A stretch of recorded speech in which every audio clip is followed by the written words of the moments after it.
just like an apparition, the ghost of the estranged Adelson son, Rob Adelson, hath appeared as he took the stand earlier today in his mother Donna's trial. And boy's got no problem throwing mama under the metaphorical Prius. And how did Donna Adelson feel about Dan Markel in 2014? I mean, she hated him. This and much, much more in today's video. Hello, hello, hello, and welcome back, roommates, to another titillating edition of Alexasrewm, where we are not lawyers, we are not medical professionals, and we are not law enforcement. We are just people. People who have opinions about all things going on in the true crime community, including the unsung hero of the Adelson saga, Dr. Robert Adelson, who is essentially the family's redheaded stepchild, minus the red hair. Now, Robbie, you could tell, has wanted to talk because he dropped some major bombshells that we have never heard until today, including this part of his testimony where he shares, after he found out about his brother-in-law's murder, his domestic coordinator, Donna Sue, told him not to talk to law enforcement. You mentioned earlier that law enforcement contacted you after Dan Markel's murder. Did they contact you to try to see if you knew any information? Yeah, they came to our house. I was already at work, and so they talked to my wife. It had to be a Wednesday or Thursday, so I was already at work. And is this your house in New York? Yes. Okay. And did you end up talking to law enforcement and letting them, answering their questions, letting them know what you knew? Yeah, they came to my office the next day, and we with two agents, and we had an interview. Yes, but did you have enough time to brush your teeth before the FBI showed up? Did Donna Adelson ever say anything to you about having talked to law enforcement or the FBI? It was either that afternoon or the next day, but you know, and she called me and said, just want to let you know, if the police come around, don't talk to them. Okay, so she told you not to talk to law enforcement. Correct. Did you let her know that you already had talked to law enforcement? Yeah, I said I already did. What did she say to that? She said, "Oh, well, you don't know anything anyway." You don't know anything anyway? Correct. So then, Donna, that insinuates that you know something, because if he doesn't know anything anyway, then what the heck do you know? Was that an unusual statement coming from your mother? Yeah, everything that week was unusual, but I clearly didn't know anything, but I wasn't going to not talk to the FBI if they show up at my house. I might just identify myself first as my sister Wendy, but tomato, tomato. So a few paces back before this moment in the testimony, prosecutor Sarah Dugan asked Dr. Bobby who cared more about Wendy's divorce, Charlie or Donna? Who cared more about Wendy Adelson's divorce from your conversations? Was it Donna or Charlie? Donna. What types of things does Charlie care about? What are kinds of things is he really into? Like go-karts, jet skis, going out, boats, not Wendy's divorce. So in other words, Brother Chuckles peaked at 13 and has the emotional range of a CVS receipt. This is the equivalent of Wendy's response to that writing prompt in the podcast that we covered in a couple of my videos ago, where she's asked to describe her relationship with her mother, and the nicest thing she can really say about her is that she's smart because she won the New York Spelling Bee in 6th grade. Yes, my brother Chuckles loves playing the Mario Kart with his prison friends. So now we're in 2014, and according to Dr. Bobby, Wendy sent him a text, I believe a month prior to Dan Markel being unalived. A picture of her new man's Jeff Lacasse, who you might recall from some of the previous trials or his police interviews. I believe this was towards the tail end of Wendy's relationship with Jeff Lacasse, when she was trying to find a way to break up with him, which would make a whole lot of sense considering the timeline of events in the weeks to follow, because we know that Dan Markel was unalived in July. Now, during the summer of 2014, did Wendy Adelson, I'm going to move on to 2014 now, did Wendy Adelson send you a text where she referenced having a boyfriend? Yes. And was this before Dan Markel's murder? Yes. Why was that memorable to you? It was just unusual. Wendy, never was someone who would, share her, romantic life or boyfriends or, tell me or, text me about anyone she was dating. So it just stood out as, unique or different. Wendy was like, look at this man's face. This is Jeff. Memorize his face. In a few weeks' time, you're going to see his face all over the newspapers. Mwahaha. And Nancy Grace. Because we framed him for murder. Was there something in particular that she said that struck you as also unusual? Objection, hearsay. Okay. I guess, was it your impression that your parents knew about this boyfriend at the time or no? No, the text said, don't tell the parents. Well, Members of the jury are to disregard the last response of the witness. may I mean, you can tell us, Steven, all you want to disregard X, Y, and Z thing, but the truth is that the moment those words left his lips and hit our ear holes, we ain't never gonna forget it. So Wendy sent these text messages, I guess, to her older brother, talking about this new guy who ironically looks a whole lot like Dan Markel, which now I'm starting to think, was this done purposely? Like, did she specifically zero in on that type of guy? I don't know. Make him out to be like, oh, I'm trying to replace Dan? I have no idea. But she's saying, don't tell mom and dad. Which is weird because didn't Jeff say, like 2 weeks into dating Wendy, that he was chilling in the hot tub with Charlie? So how wouldn't Donna and Harvey, Uncle Touch-Up, know about this man's existence? Can you tell me about this text? Sure. She texted me that she was going to Gainesville for the weekend, and this was 2014. So I last lived in Gainesville about 3 years prior to that. Mentioned that she wanted that. I mentioned the name of Jeff. I asked who was Jeff. The response was my boyfriend. I responded I didn't know. And she said, you wouldn't, I didn't hear it from the parents. She says, they don't know. And so it just struck me as, and then she sent me some pictures of Jeff with her and the boys. It struck me as unique because she'd never shared the name or photograph of a boyfriend before. So it was unusual for her to talk to you about boyfriends at all? Yes.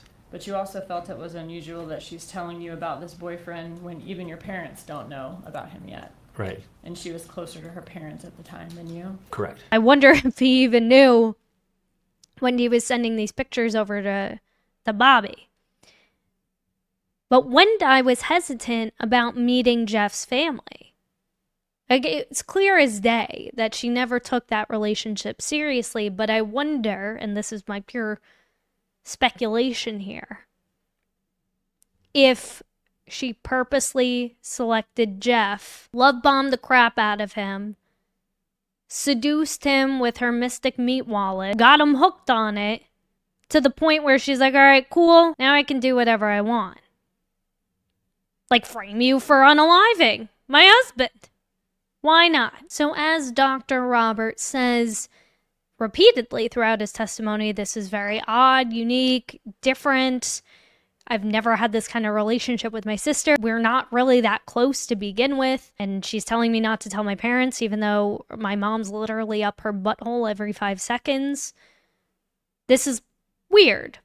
Weird that she's sending me pictures of this guy. Not even just telling me about this guy, this new boyfriend, but sending me pictures. So Brother Bobby goes back to law enforcement, is like, yo, I don't know if this is going to be helpful or not.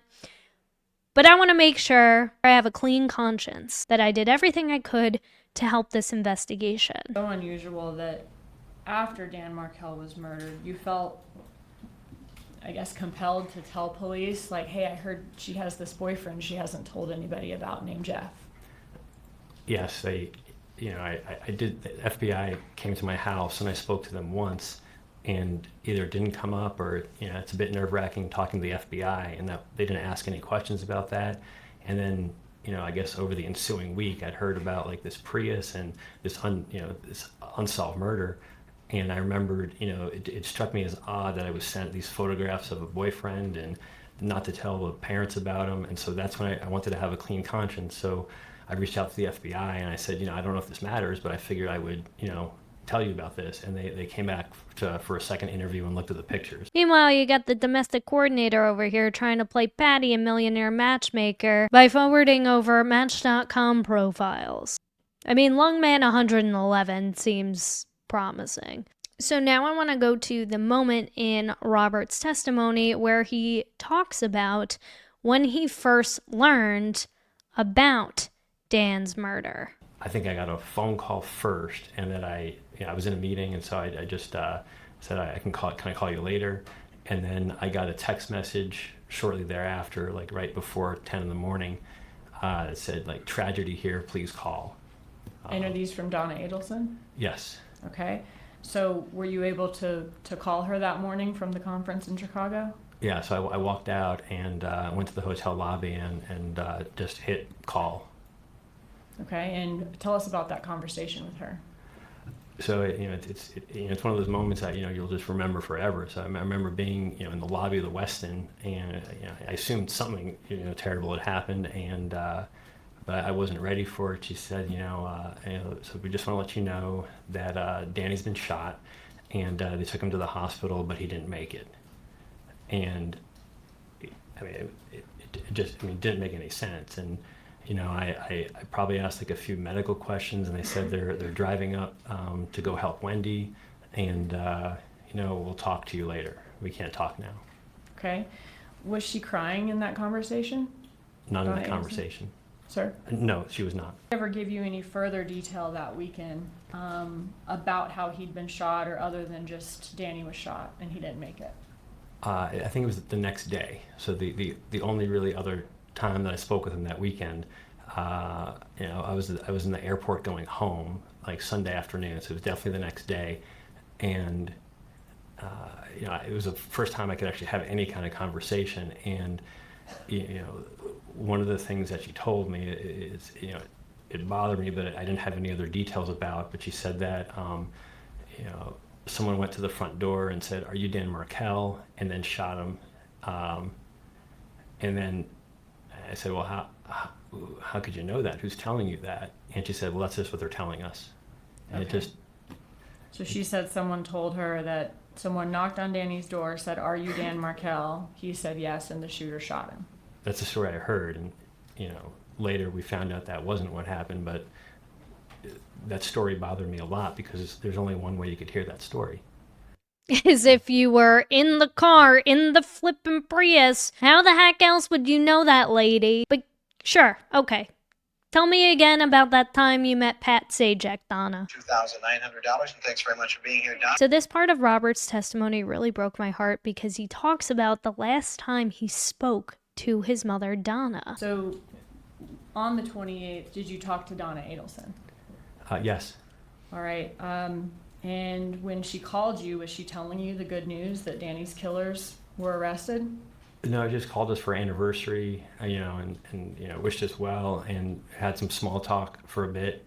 I kind of let it go for a little bit. And I mean, this was not small news. And so I finally broached the topic and said, they found the guy, they arrested someone who killed Danny. There's no response. And I said it, at least 2 or 3 times that, they made an arrest. They got the guy who killed Danny. And then her response was, I've got to go. She says she has to go. So he's on the phone with his mom.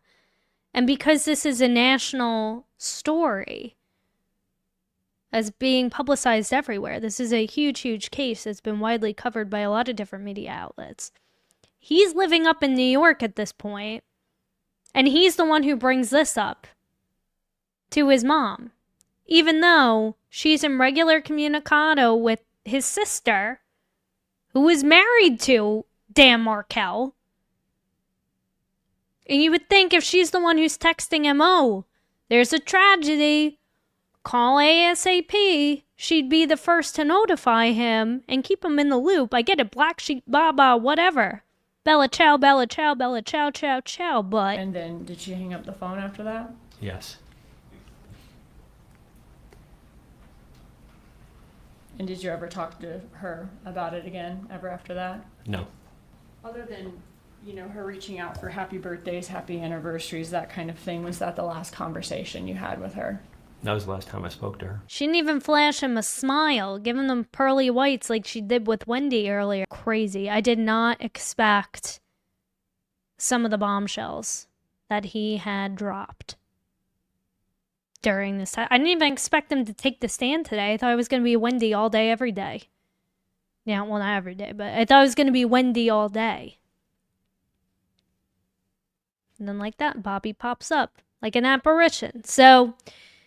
that said, if you enjoyed today's content, make sure you hit that subscribe button. Make sure you hit that notification bell so you don't miss the next video from me. And make sure you hit that like button because that helps me out. It tells the YouTube algorithms that other people might want to watch this thing too. And if they do, that's great. And if they don't, they don't. And life goes on. But we continue to spread the news because this woman, Donna, it's time she gets her just desserts. Some people have some issues with my future ex-wife, Georgia Kappelman. I think she's doing a phenomenal job. Biases aside, Sarah Dugan did amazing on direct examination with Robert. I think it was the perfect balance of, you know, getting what we needed out of him and also implicating Wendy more. I think a lot of this trial isn't just about convicting Donna. It's about planting the seeds to arrest Wendy. I think they'll be able to nab her. So I want to know what you think. Let me know in the comment section below. Thank you so much for watching. And until then...